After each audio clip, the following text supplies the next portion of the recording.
Well, Tim, thanks so much for being part of this conversation series on The Future is Calling Us to Greatness. I've been looking forward to having this time to spend with you and hear your story for a long time.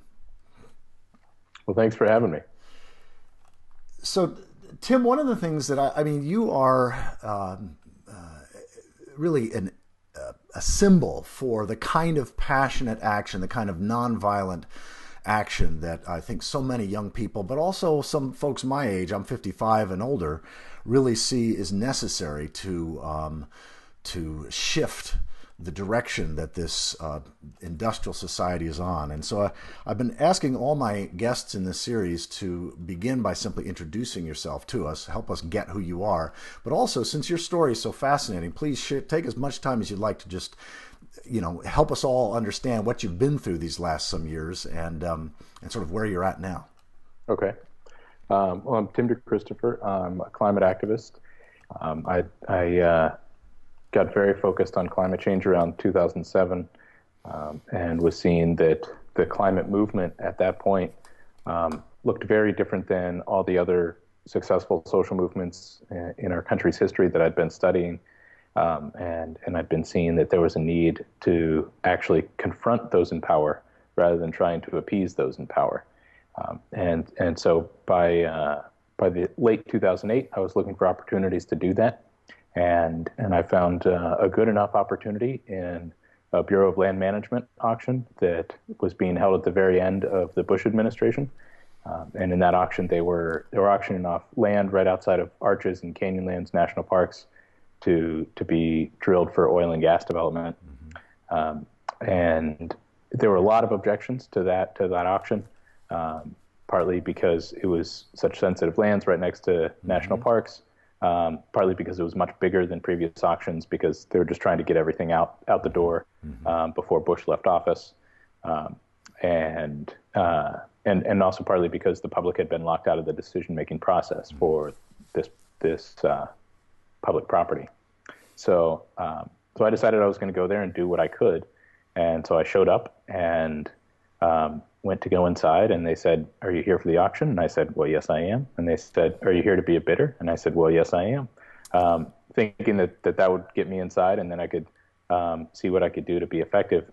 But then once I got inside and saw how the auction was working, I realized that I could actually have a major impact by bidding. That the bid card they gave me could allow me to actually significantly disrupt this auction, and possibly keep things up in the air long enough that a new administration could come in and actually overturn this. Mm-hmm. And so I'd been preparing for quite a while to take that level of action. Didn't know what it might look like, mm-hmm. But I'd already built up a commitment that I was ready to do something bold mm-hmm. to stand in the way of the climate crisis. So, Tim, if I could just interrupt, share a little bit just about how your mom was an inspiration in terms of her model. Yeah, when I was growing up, my mom was an activist in West Virginia fighting the coal companies in the early days of mountaintop removal. And so she definitely instilled in me this idea that activism is what people outside of an official power structure do mm-hmm. To still have an impact on the world. That's great. And so I grew up with that kind of perspective. Mm-hmm. And so I was looking for opportunities to do that. And so I was sitting there in this auction and decided this was my time. And so I started bidding, first to drive up the prices and was fairly successful with that. There were a lot of parcels that were going for $10 an acre, $12 an acre, stuff like that. And I was able to drive them up to $200 to $240 an acre. And the oil companies that I was bidding against were still going strong at that price because they knew that they were getting this stuff for pennies on the dollar. Yeah. So I did that for a while and then still felt like I actually needed to be doing more, that the oil companies were still winning these, that they still knew that it was a good deal, even at $200 an acre. And so then I actually started going all in and winning parcels. Mm-hmm. And I won 14 in a row before they finally stopped the auction and took me outside and asked me what I was doing and what my intentions were. And I said, well, my intention is to stand in the way of this auction in any way that I can, because I think it's a fraud against the American people and a threat to my future. So at that point, they took me into custody, and that kicked off a very long legal process that lasted about 2.5 years. And in the course of that time, I ended up starting an organization called Peaceful Uprising that pulled together a lot of other folks that shared this perspective on the climate crisis, and were trying to mobilize and empower people in the same way. And so we continued doing a lot of activism in that time. And even during your trial, wasn't there? I mean, it seemed, following just the news reports, that it really galvanized a lot of activists to come to your support and be there and that sort of thing. Yeah, it really got a tremendous amount of support. There were about 3,000 people outside of the trial, I think.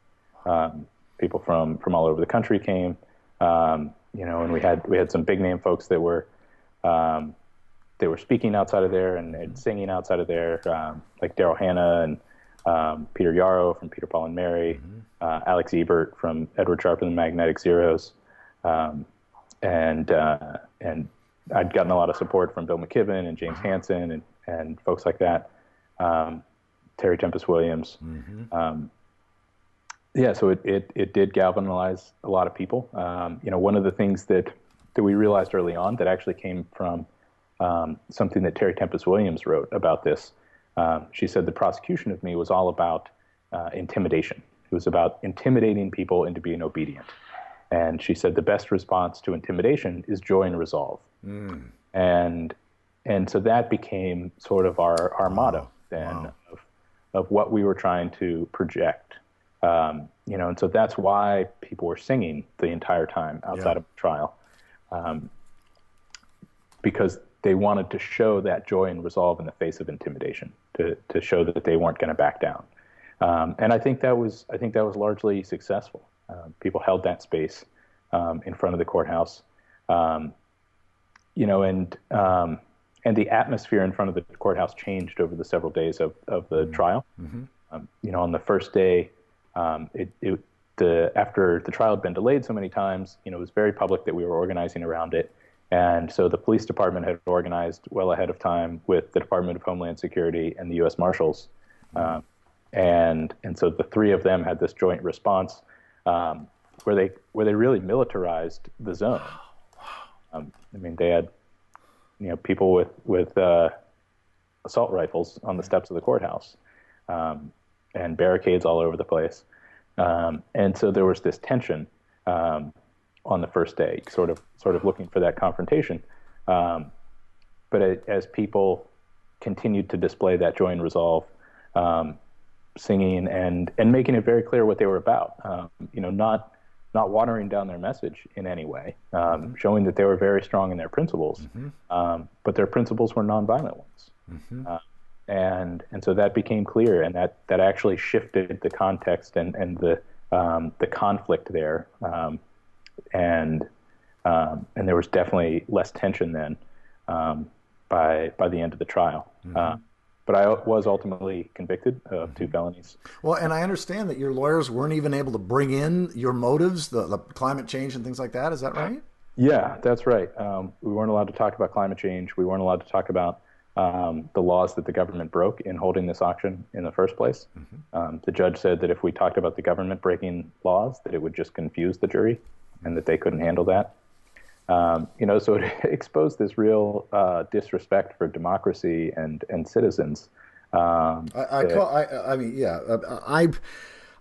been a minister for 25 years, and I call it evil. I mean, pursuing our own self-interest, whether we're an individual or corporation, knowing that in doing so we are harming the quality of life for the future, is if the word evil has any meaning in a modern world, postmodern world, it's got to include that. Yeah, absolutely. For me, really the defining moment in that whole process and the entire legal process was a point that happened in the jury selection of the trial. During that, there was a big jury pool because it was a high-profile public case, and in the partway through that process, both the prosecutor and the judge found out that a substantial proportion of the jurors had gotten a flyer before they came in to the courthouse on the first day when they were first reporting from the Fully Informed Jurors Association. It was a pamphlet that didn't mention anything about my case, but it talked about why we have juries. It talked about the role of the jury as the conscience of the community. It talked about how juries should feel empowered to make any decision that they want, regardless of what the judge tells them they have to do. And the prosecutor absolutely lost it at this. It was the only time in the whole process I saw him lose his cool. And we had to go into the judge's chambers for a meeting with my defense team and the prosecution and the judge. And the prosecutor was almost shaking when he was reading from this because he was so angry, and he was saying, "This notion of voting your conscience, it's out in space." And he was terrified. He was actually scared of this, and he wanted to declare a mistrial and dismiss the whole jury and get a whole new jury pool. But rather than do that, the judge called in the potential jurors to his chambers one at a time. And so they were sitting there at the end of the table across from this judge with my legal team on one side and me and the prosecution on the other side. And the judge would say to them, now you need to understand that it's not your job to decide what's right or wrong. Your job is to listen to what I say the law says, and you have to enforce it, even if you think it's morally wrong. Can you do that? Can you do what I ask you to do, even if you think it's morally wrong? And unless they said yes, they weren't on the jury. Oh my God. And I sat there and watched one person after another say, "Yes, Your Honor, I'll do whatever you tell me to do, even if I think it's morally wrong." What the fuck? And I was sitting in the seat closest to the juror, and I could tell that they meant it.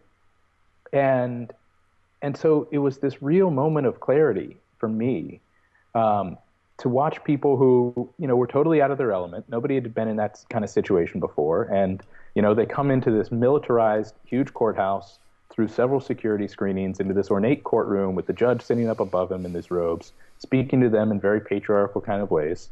And they just bought it, that it wasn't their job to decide what's right or wrong, because it seems so easy to say, I don't have to consider what's morally right or wrong. I'm just following instructions from this authority figure. Why is it that this reminds me of, Germany in the Second World War, or Stanley Milgram's experiments, about authority? Exactly. I mean, this is just crazy.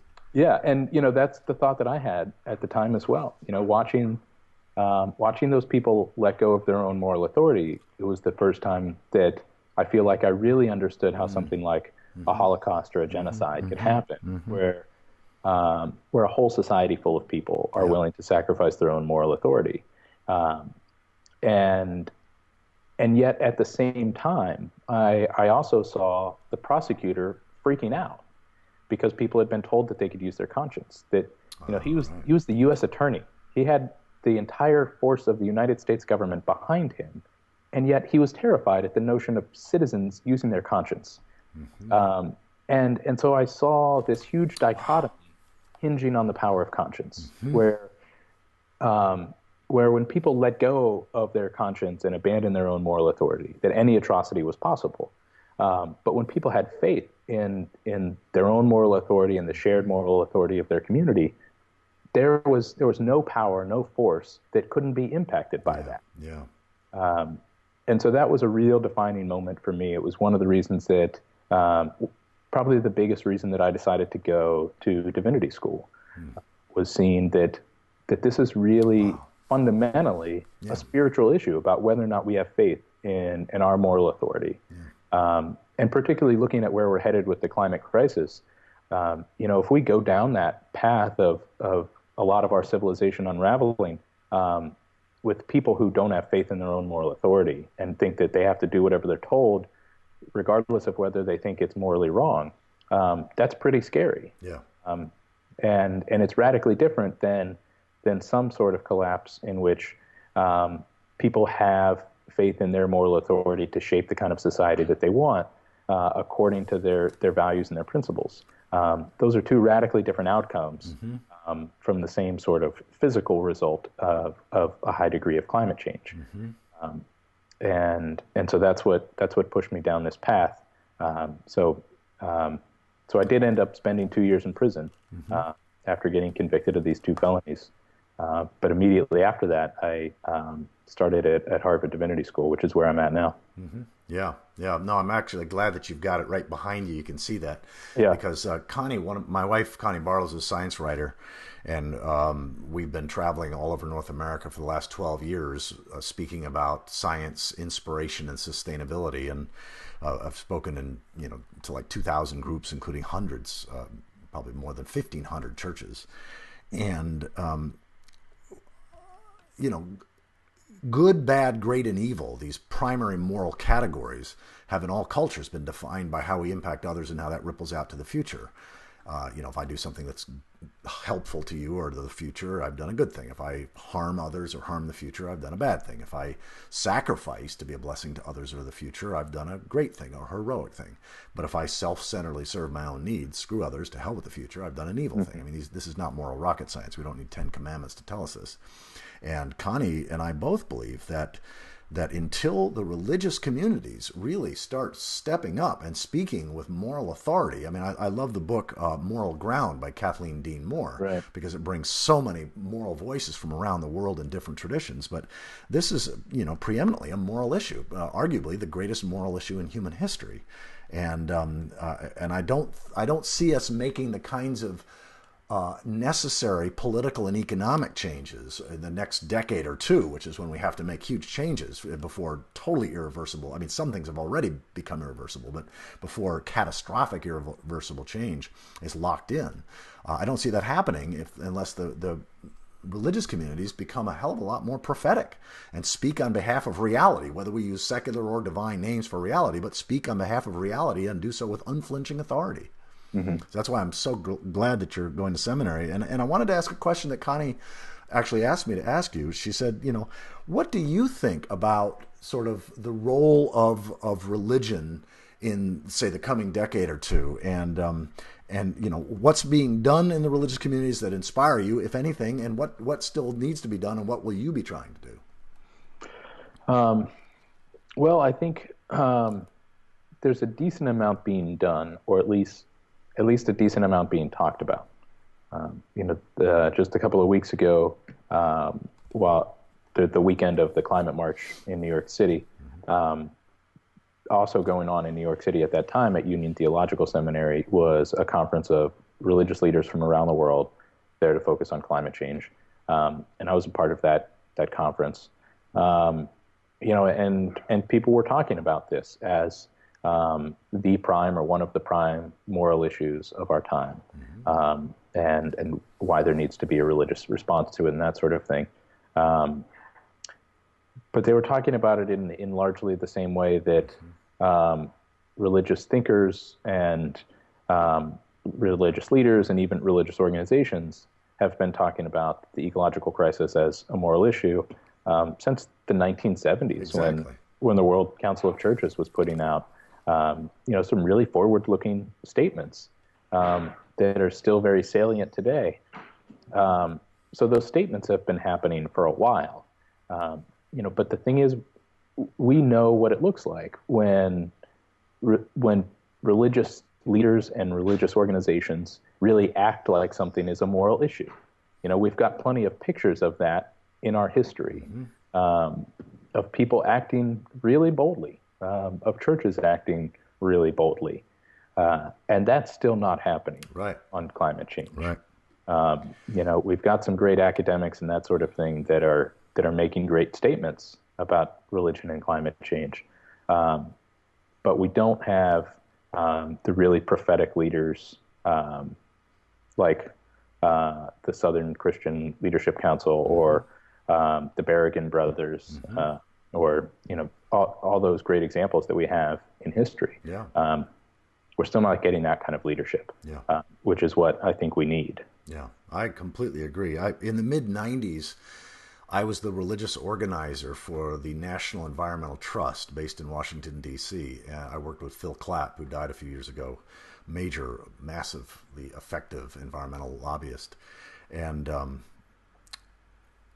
my job was to basically organize the religious leadership of the United States in key around key environmental issues that were coming up for a vote in Congress. So I worked with Jewish rabbis, Catholic priests, Protestant clergy, and evangelical and Unitarian clergy on issues that were coming up for a vote in Congress. And I completely agree with you. I mean, there's a lot of really good, wonderful things that have been said and been said for decades. But we're not singing like a movement. That's one of the things I loved. I found it on your website, your quote that we will become a movement when we sing like a movement. And the role of song to unite us and to help us see each other as sort of a large multicellular organism, insisting on change in the direction of, in this case, intergenerational justice. Mm-hmm. The role of song was something that I've been focused on for a while. When we started Peaceful Uprising at the beginning of 2009, we started it with sort of the vague goal of trying to get the climate movement to act more like a social movement and less like just a group of lobbyists. And so two specific pieces of that we had in mind was bringing in civil disobedience as a tactic and a strategy, and also bringing music into the movement. And so those were two of the big things that we were pushing for. And now looking back on that 6.5 years later, I never could have expected that we would have been more successful at bringing civil disobedience into the movement than bringing music. That that this rather comfortable movement would be more willing to get arrested than to sing together. But I really think that that's the result. Yeah. There has been a massive shift in the mainstream embrace of civil disobedience, at least to some extent. At least sort of the superficial kind of photo op style civil disobedience. But there's still no climate organization that I know of that have all kinds of staff that. I don't know of anyone that has a music coordinator. Right. There is still no real value on music in this movement. And I think it's one of the many things that helps to build the kind of empowerment that we really need. We're going up against really big forces in this movement. When we're honest about what it means to be a climate justice movement, it means that our goals entail costing the richest and most ruthless industry in the world trillions of dollars in lost future profits, and costing some really ruthless individuals in that industry billions of dollars in personal lost profits in the future. And they are going to push back at some point, particularly if we're at all successful at wrestling our public institutions and our government away from those folks that are controlling it right now. And they're not able to use the legal system as a weapon against us. They'll find other ways, and there will be real consequences in this struggle in the same way that there have been in the groundbreaking social movements in our past. So we need a pretty high level of trust and empowerment and a strong foundation to be building that movement off of. And music is one of those things that pulls us together in very real and tangible ways. We didn't evolve to feel powerful, to feel part of something bigger than ourselves because of names on a list, because of avatars on a screen, or numbers on a petition. We evolved to feel powerful as a group because of the people around us that we could see and feel and hear and smell and touch. The people that we can sing with and march with. I think that's part of why every culture around the world has had singing as a part of its tradition, because there's something powerful about literally harmonizing with the people around you, lifting your voice into something much bigger and more beautiful than you could create on your own. That's what organizing is all about, really. Yeah. Amen. I mean, one of the things that I'll want to, long after this series airs, I'm going to want to be in communication with you around this topic specifically because Connie and I this year, as you may know, have been teaching and preaching along the route of the Great March for Climate Action. So we've had 100 speaking engagements lined up between LA and DC. We're now in Pittsburgh, sort of the final stretch, coming, with the aim of arriving in Washington D.C. on November 1st, and I've been finding myself speaking at these public rallies and getting bolder and bolder in what I say, and also wishing that we had more attention that had been given to the kinds of chants and the kinds of songs that help people feel that they're a part of a movement and that touch the soul, that move the heart, that move the emotions, just in terms of the power of the music. Yeah. So I want to be in communication with you and probably, brainstorming who are some of the best sort of social justice singer-songwriters out there, and perhaps enroll them over the course of the next months and years to really contribute to this, because I completely agree it's not going to happen in a major way, the kind of way that Naomi Klein talks about in her latest book. This changes everything. Mm-hmm. It's just not going to happen to that degree without the artists and especially the music makers, the singers and the songwriters. Yep. Yeah, absolutely. Yeah, I've been building up a network of those folks. Yeah. I think it's definitely an important thing. And I've also looked at sort of why we lost music. I think part of it is that people can show up for a one-day rally and learn a 3-word chant in about 10 seconds, and they can do the 3-word chant then, and they can go home and read about it in the news.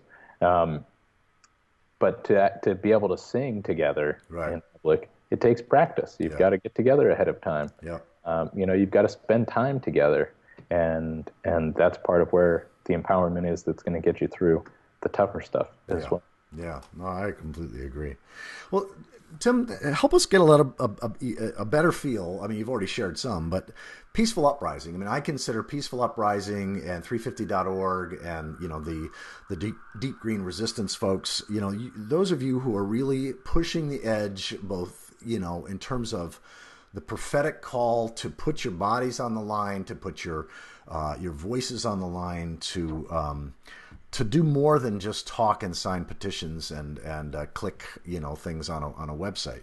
So help us get a better feel for both what Peaceful Uprising has been doing and what you imagine sort of in the next 5 years.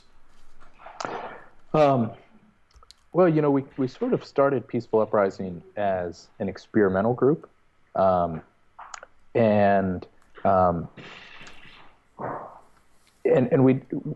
we started it with an understanding that what the climate movement had been doing wasn't working at that point. And so we started it to experiment and try to do something else. And we didn't know exactly what it was going to take. Mm-hmm. And so we started it with that degree of openness. But we had some principles that we felt like resonated through social movement history, about the power of human stories, and the need to share our stories and connect with people on a human level, mm-hmm. About the need to confront those in power and pressure them rather than appease those in power. Mm-hmm. And so we carried those sort of principles through, and tried a lot of different things. Mm-hmm. Peaceful Uprising actually existed for a year and a half, just as what we called each other. Right. There was no formal structure. Sure. We weren't technically a real organization for that first year and a half. Which in some ways allowed us to do some things that a lot of other organizations can't do. I mean, we basically launched a congressional campaign against our Blue Dog congressman there in Utah, and mobilized folks from a lot of different social movements there in Utah to do this grassroots campaign. And we could do that because we weren't a real organization. So so there was nothing wrong with us just as a group of people waging that kind of campaign. Sure. But I think from the beginning, we tried to connect sort of the community building and resilience piece of this, mm-hmm. With the broader perspective and the resistance to injustice piece of this. Um, so we've always tried to combine building a strong community there locally in Utah, and supporting one another in deep ways, in building the kind of local structures that are going to make our community more resilient, but also going to where the front lines of injustice were, and standing in the way of the fossil fuel industry. So working together with folks in West Virginia, or in Black Mesa, or fighting off the first tar sands mine in the United States in eastern Utah, which has now become the biggest campaign that Peaceful Uprising has been working on for the past few years. So, over that course of time, our leadership structure evolved several times, and sort of our challenge evolved as well. I'd say for the first few years of Peaceful Uprising, I'd have to admit that our real target wasn't actually the fossil fuel industry, and it wasn't really politicians or government leaders. Our target was actually the environmental movement. Oh, yeah, sure. We were actually waging a campaign targeting the climate movement, trying to get it to think more like a movement. Yes. And over the course of those few years, things did shift pretty radically. And there were a lot of factors going into that. Part of that was that the appeasement strategy of big green groups failed pretty catastrophically in 2009 with the cap and trade bill, that those big green groups had spent over $700 million of foundation money from 2007 to 2009, pushing that agenda in opposition to the grassroots of the movement, who from the beginning told them, we don't support this. We think this is a step in the wrong direction. They didn't listen, and they said, we know what's politically feasible. We know how to get things done in Washington. You've got to do it our way. And they sort of kept everybody in line with that. And then they failed miserably, and it turned out they didn't really know how to get things done in Washington. So I think that empowered a surge in the climate justice side of the movement, in the grassroots side of the movement. And so that shifted pretty radically, and and our goal as an organization became less about trying to change the movement than joining the front lines of that movement, where the real leadership was coming from those marginalized communities, from indigenous communities that were leading the way over the past couple of years in the climate movement. And so it became a lot of work about exploring what solidarity looks like. Because once a decent chunk of the movement turned away from that strategy of appeasing those in power and trying to create a cleaner, greener version of the world that we have now, and it opened up to a bigger vision of a truly healthy and just world, we found a lot of allies that were also working for a radically different and just world, that never really wanted to be a part of a movement for a cleaner, greener version of the world we have now. That was not inspiring to those folks. So with all these new allies joining the movement, I think Peaceful Uprising over the past few years has tried to explore what that solidarity really looks like and how that actually works. And there's certainly been a lot of growing pains in that chapter of the movement, as that has been explored with folks. And I haven't been really involved in the leadership of Peaceful Uprising since the time that I got locked up in 2011. Pretty soon after I got released, I moved out here to Massachusetts to go to Harvard Divinity School. So it's continued to evolve on its own, and is charting its own course at this point. Which I think is good. I think we need a lot more experimentation in the movement. And they're doing things that I don't necessarily agree with everything, and I think that's good too. I think the movement will have to go beyond what I'm comfortable with. Like that's how. Yeah, certainly. Sorry about that. Keep going. For the movement to continue growing and evolving, it has to go to places that make those of us that used to be the front line of the movement uncomfortable. And we'll see how that plays out. Yeah. But I'd say that they're continuing to experiment at this point. Yeah, yeah. Well, and I would imagine, I mean, having gone through, divinity school myself, and then pastored 3 churches over the course of a decade, I know that, you don't have a hell of a lot of time for other sorts of studies. I mean, you're, at least if I'm assuming that you're sort of going full time, and will you be graduating like in 2016? What's your time frame? Yeah, I'll be graduating in 2016. I'm going full time, but I am juggling that with a handful of other projects. That's great. I'm continuing to organize. A lot of what I've been doing, sort of my role in the movement since I got released, is supporting other folks who have engaged in civil disobedience, particularly those that want to take their case to trial. Yeah, that's great. So, I was last year working with the folks from Michigan that got substantial charges for standing in the way of the Enbridge pipeline construction. One of those folks is actually in court today. Oh, wow. His case has been dismissed twice and keeps getting re-prosecuted. So he's still looking at going to trial now. That's Chris Wamhoff there in Michigan, in Kalamazoo. And I've also been working with a couple folks here in Massachusetts that in 2013 anchored a lobster boat in front of the Brayton Point coal-fired power plant and blockaded a shipment of West Virginia coal from being delivered there. And they ended up taking their case to trial. And we'd been organizing for a while and gotten a lot of public support. Had a lot of clergy members there at their trial.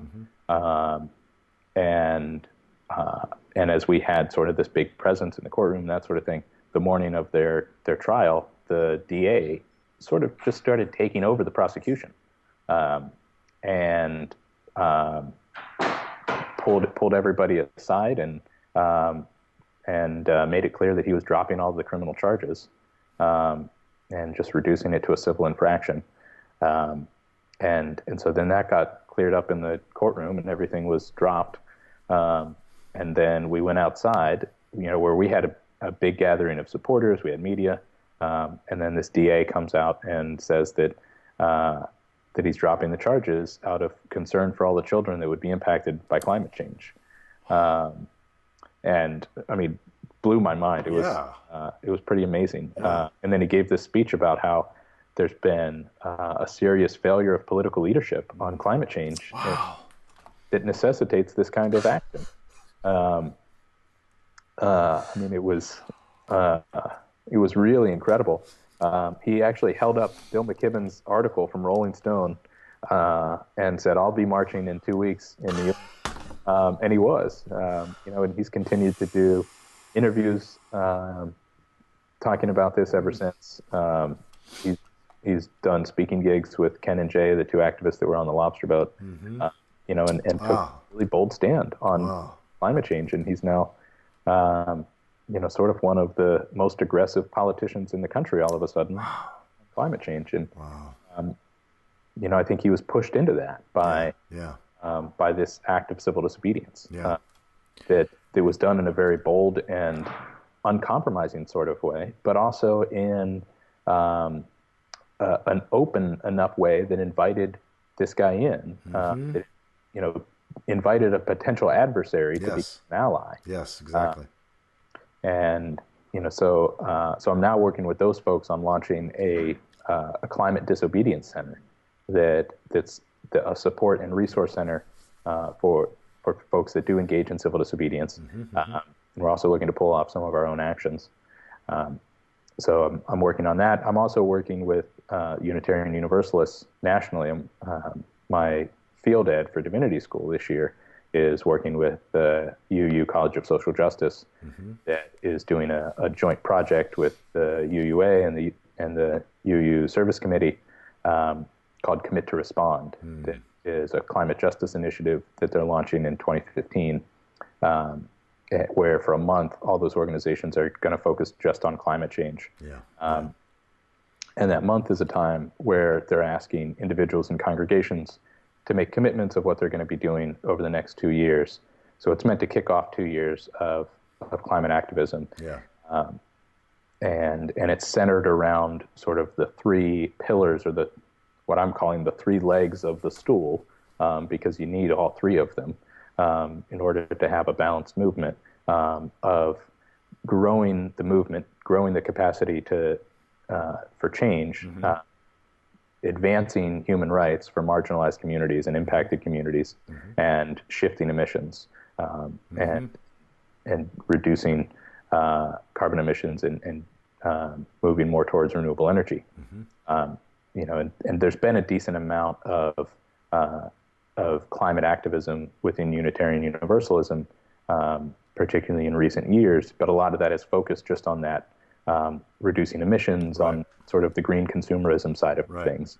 And so we're looking to expand that, to unify those efforts, and to propel them forward. So my part of that is organizing a climate justice training next summer for Unitarian Universalists, particularly for young adults.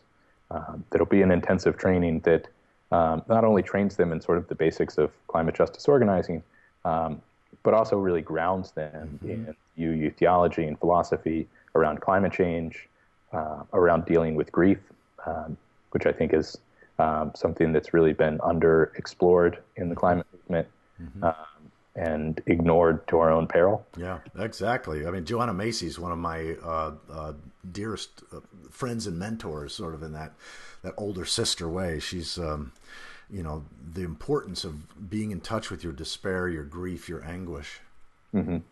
Yeah, and I think particularly for young people that are going to have to deal with the most severe impacts of this,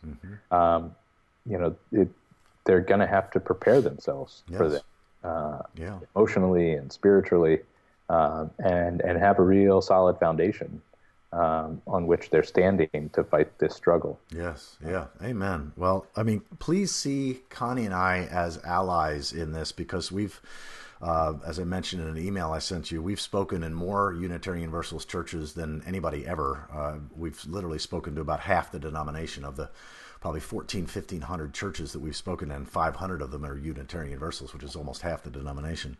And we just stayed at the home just last year of Jan Dash, who's one of the main climate voices within the UUA. And part of it is because the Unitarian Universalists have been sort of on the growing edge of many peace and justice movements over the years, and certainly they have a grounding in science and in the reality of intergenerational justice.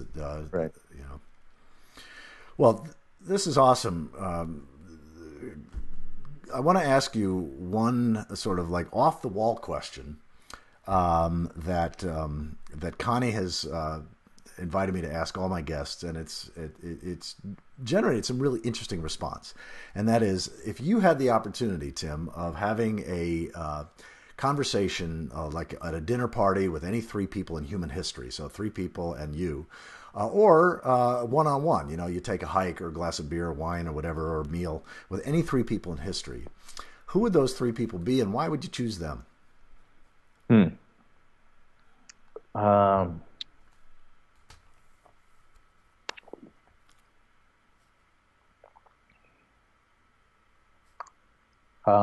The first one that comes to mind is Martin Luther King, because I think he was one of our greatest prophetic voices, and not just in a way of speaking truth to power, but in the way of really boldly confronting that truth himself, and really courageously asking his congregation and his community to face up to that truth as well. I've been listening to a lot of his sermons recently, and they're in some ways the hardest to listen to sermons that I've ever heard anyone preach. In what sense? In the sense that, a lot of the issue-based sermons that I hear today, um, they'll have this trajectory of sort of the negative side of things, where they sort of take you down, and then bring you back up, right? Um, and it's like 5 minutes of bad news, and then sort of, oh, how the positive side of this, of how we can turn it around. And listening to some of Dr. King's sermons, particularly ones like A Knock at Midnight, he'll go into that bad news, and then he'll go deeper, and then he'll go deeper, and he'll go deeper, and 30 minutes into the sermon, he's going deeper into more bad news, and sort of deeper despair, and really holds people there for a long time. I mean, 40 minutes into a sermon before there's any good news. And thinking about that from the context of a minister, it takes a lot of courage to hold people there. Yes.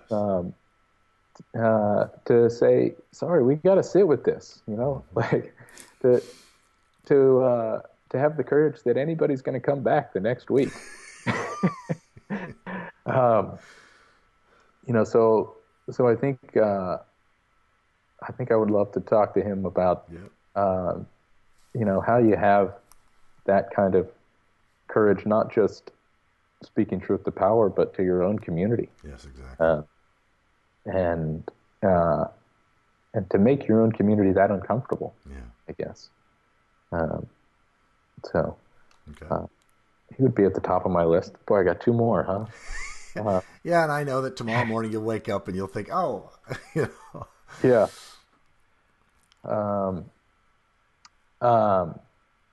Another one would be Alice Paul, who has been one of my role models for a while. She was one of the later leaders of the women's suffrage movement, who came along at a time when the movement for a couple of decades at that point had been pretty safe and pretty polite. They'd been begging for their rights for a couple of decades, and doing a lot of education, building up a lot of folks in the middle, a lot of folks who said, well, yeah, maybe women should have some more rights one day. And Alice Paul came along and said, we shouldn't be begging for our rights, we should be demanding our rights. And started leading the movement in some really bold and radical actions, especially for the time, and especially for women engaging them. And so the country was sort of shocked with these images of women getting arrested and beaten up by cops outside of the White House, and dragged off to jail and force-fed in jail when they went on a hunger strike.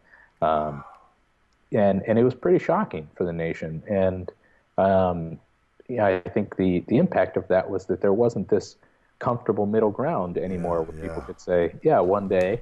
But it was a stark choice between the continued violence against women, which was now the status quo, in a more obvious way than it had been before, or rights right now, voting right now.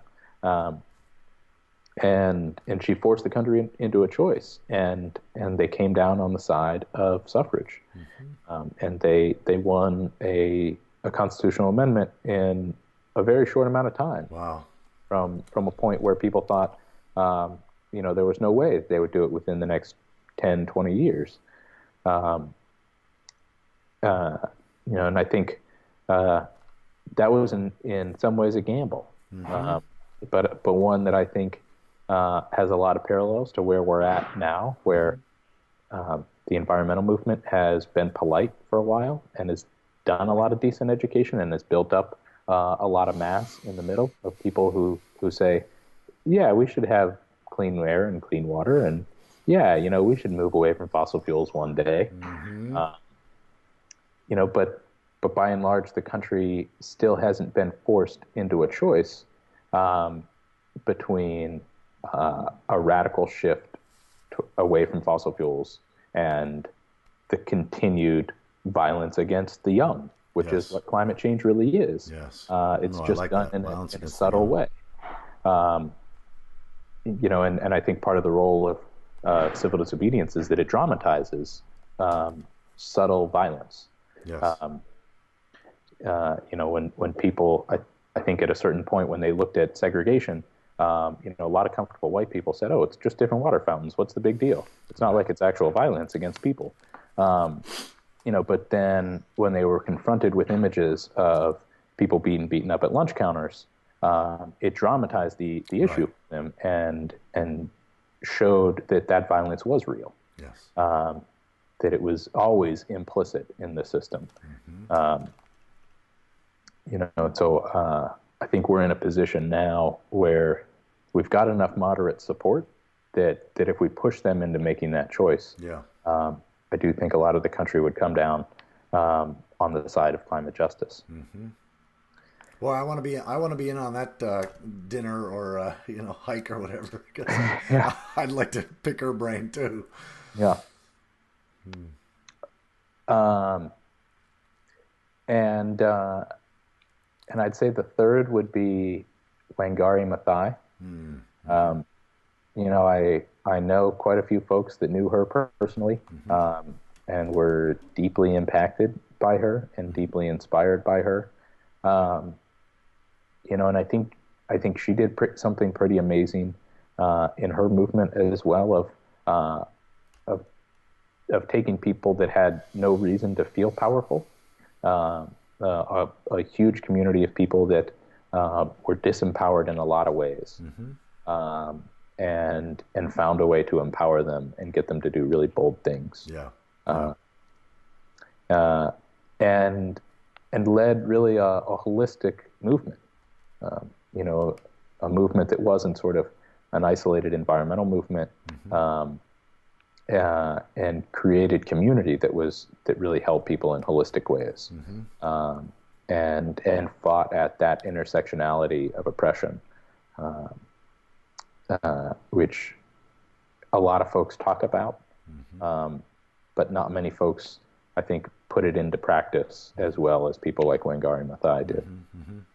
Yeah. Wow. Those are great. All three of them are great. Wow.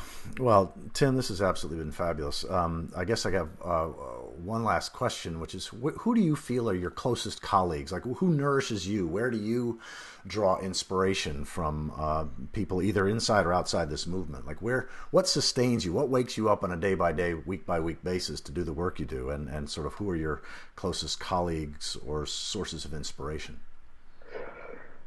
Um,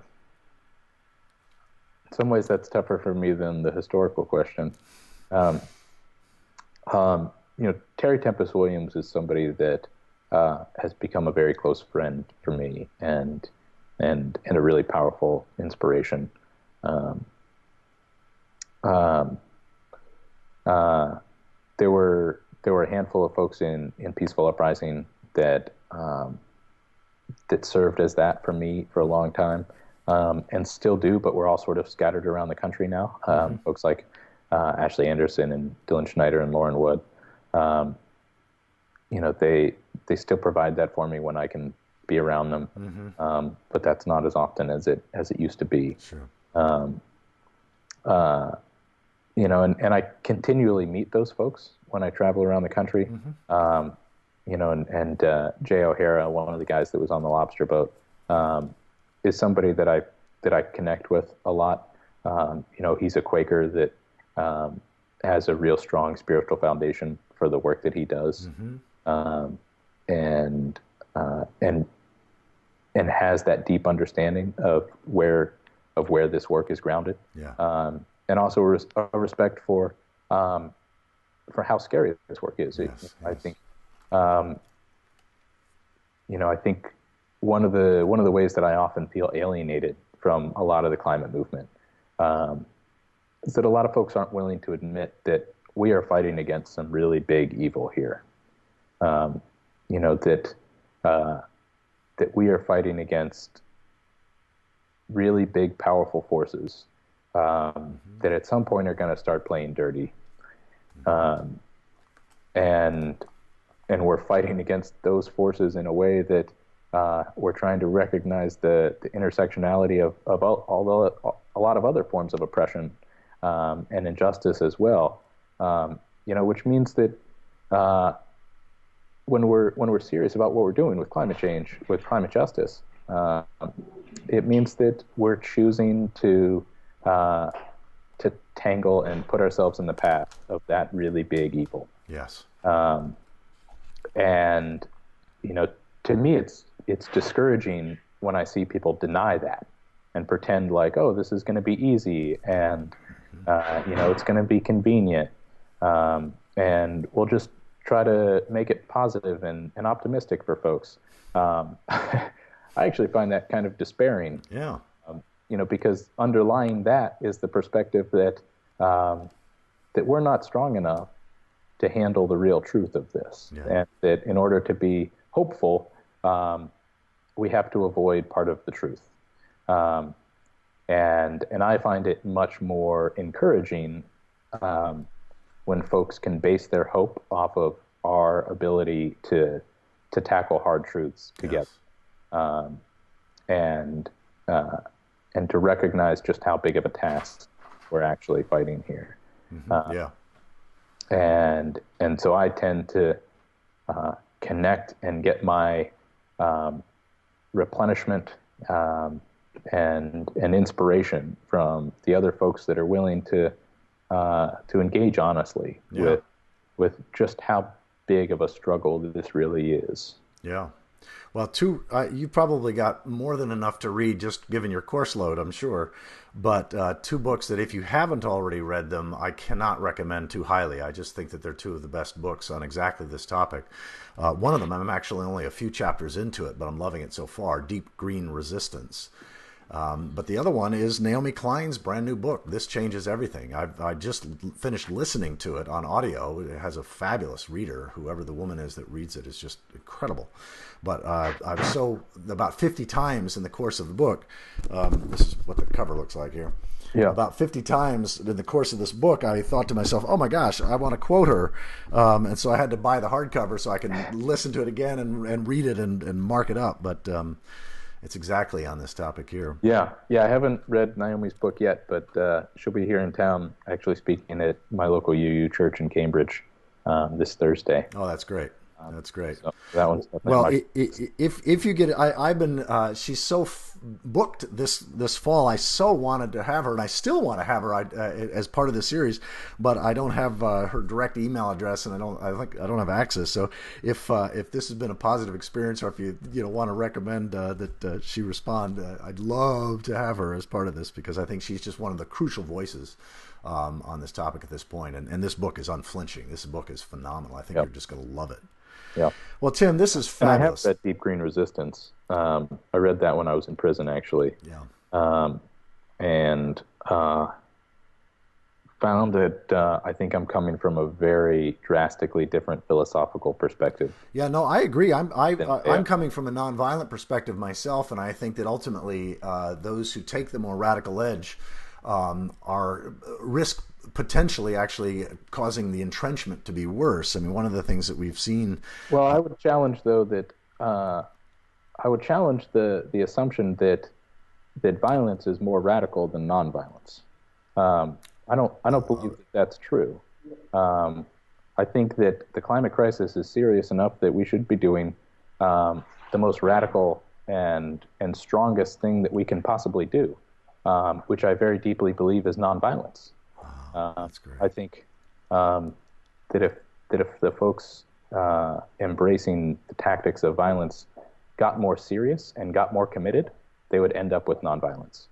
And I believe that both philosophically and strategically. Strategically, right.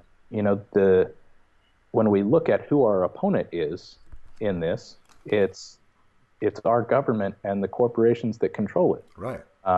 And I often ask people, if you had to have some kind of competition against Garry Kasparov, the great grandmaster chess champion, but you got to determine what that competition would be. But it was a high stakes competition with everything you care about on the line. Would you choose chess? Probably not, right? If you had to have some kind of competition against Gary Kasparov, you'd race him or play Trivial Pursuit or anything other than chess, right? Because he's the best in the world, the best ever at chess. And our opponent in this, the government and its corporate masters, are the greatest force of violence in the history of violence. They have mastered that game better than anyone ever. And to go down that path is to play their game, which is why most infiltrators in social movements try to get us to be violent. Most infiltrators talk exactly like the folks in Deep Green Resistance do, because they want us to get on their game, because they can just crush us with that, and no one will care. Wow. Tim, I am so grateful that you're saying this. This is just kick-ass. Yeah. Wow. I mean, one of the things, up until this conversation, what I've been thinking is that in the same way that Earth First was able to, in some ways, redefine the middle on some issues, that the Deep Green Resistance movement may be doing that as well. I don't know, because my only encounter with them is this book, and like I say, I'm 3 chapters in, and I did have an amazing conversation as part of this series with Lear Keith, and I've got a scheduled conversation with Derek Jensen here in a few days. But I just so appreciate what you just articulated. I think that is a fabulous perspective, and I'll be using that analogy, I assure you. Yeah, and before reading the book, I thought that I just disagreed with them on that tactical issue. But once I read it, I realized that it's actually a much deeper philosophical difference that I have with them. And they say pretty clearly in the introduction to that book. I remember the part that Derek Jensen wrote where he said, I've looked all around our society and not seen a single thing that I think is redeemable. And that line really shocked me. And I wondered if he really meant it. Right. Because for me, the whole point of this struggle is that I think there's so much about our society that is redeemable, so much that is worth holding on to. So many of the people around me that I think are worth fighting for.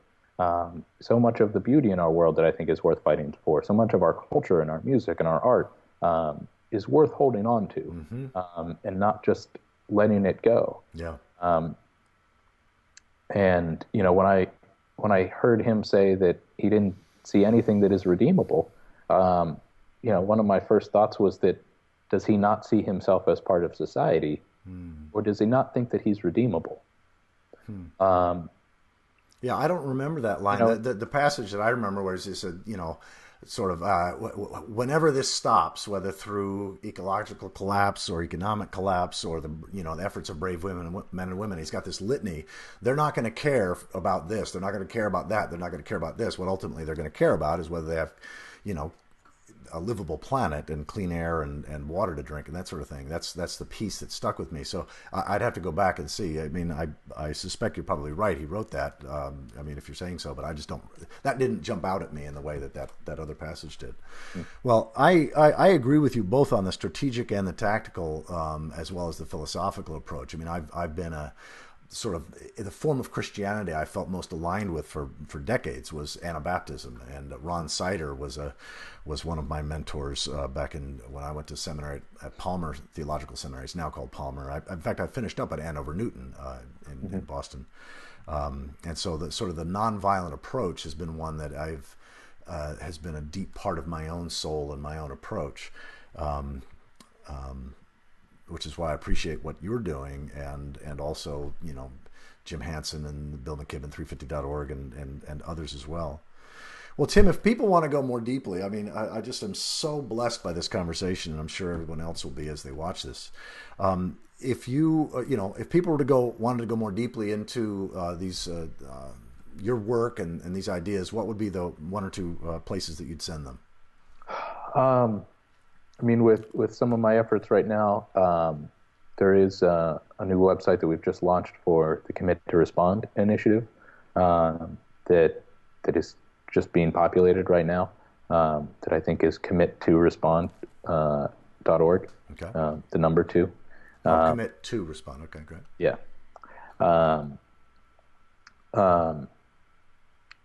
We don't have a anything up and running yet for the Climate Disobedience Center, but we hope to later this fall. And for me, I'm sort of in a period of transition right now. I'm not quite halfway through divinity school, so my ideas are evolving pretty rapidly.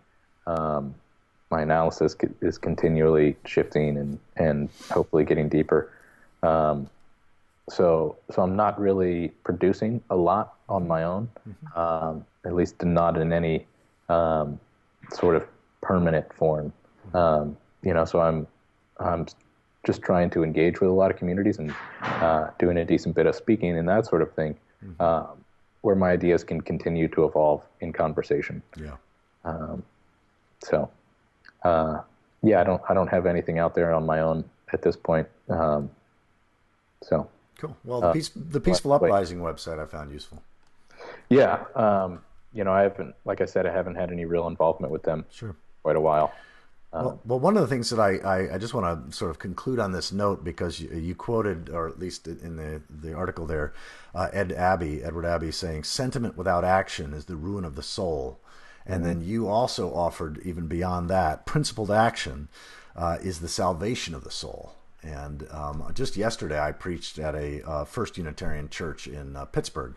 And one of the 3 points that I made is that we find our salvation as we become a blessing to the future, as we become the salvific force for the future. So, and then just today is when I read that quote of yours. So I thought, wow, that's kind of interesting timing. Yeah. Well, Tim, thank you so much. Blessings on your studies, on your life, and your speaking. And the next time that Connie and I are either in the Boston area, if you're still there, or out in Nevada, the next time we get out there. But I'll definitely look you up, because I'd love to get together and just meet you in person. I see you as one of the people that future generations. I mean, this whole series, the future is calling us to greatness. And I see you as one of the people, one of the voices, and one of the hearts and minds involved in this, that truly future generations will look back with tremendous gratitude for what you're doing and what you will continue to do. So thank you. Well, thank you. If you're still there at the end of the Great Climate March, when they come into D.C., as part of the FERC actions that are happening that week, I'll probably be down there in D.C. Okay, cool. Well, after we get off this, I'll give you my contact information and like cell phone or whatever, because we'll be actually in the DC area for almost 2 weeks. Okay. Cool. Great. Thank you, Tim. Thank Blessings. you. Aha. Yeah. Bye-bye.